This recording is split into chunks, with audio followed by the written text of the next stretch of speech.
For every dollar earned by the average U.S. worker, how much would you guess a top CEO makes? $30? $40? If this were 1970, you wouldn't have been far off.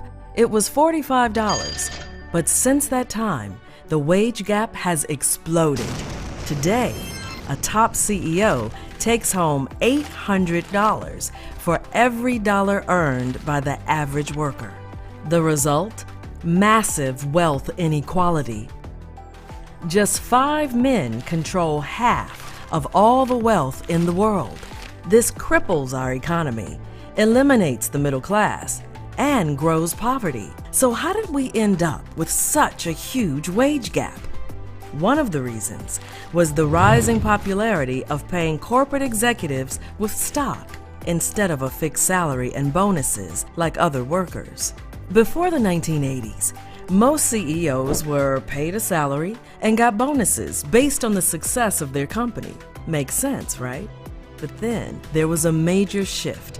Some call it financialization, where Wall Street schemes to move money and take fees based on transactions began to pull in unprecedented profits. Today, only about 5% of CEOs' income comes from salary and bonuses. Almost all the rest, 83.6%, comes from stocks. Why is this important? Because now, the CEO cares most about driving up the price of the stock instead of improving the company as a whole and providing good wages and benefits to employees. To maximize their take, CEOs hatched a brilliant plan for increasing the price of their company's stock. Instead of using company profits to do research and development or compensate their hardworking employees, they just use the company's money to buy back shares of the stock. Here's how it works. When shares are pulled out of circulation by the company, the existing shares grow in value. If you have 100 shares worth $1, but you buy back 50 shares, each share that's left is worth $2. The CEO who controls a lot of those remaining shares just made an absolute killing. Back in 1981, only 2% of a company's profits were used to buy back their own stock. By 2007, right before the crash, companies were using 75% of their profits to buy back stock.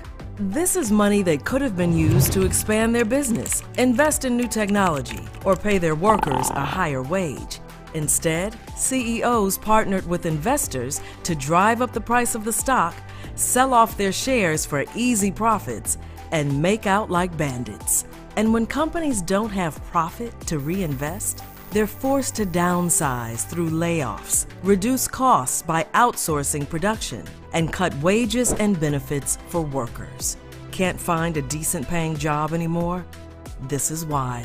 So when a CEO says their company doesn't have the money to raise wages, what they mean is they need that money to buy back stock so they can keep making 800 times your salary, leaving workers, our community, and the whole economy behind.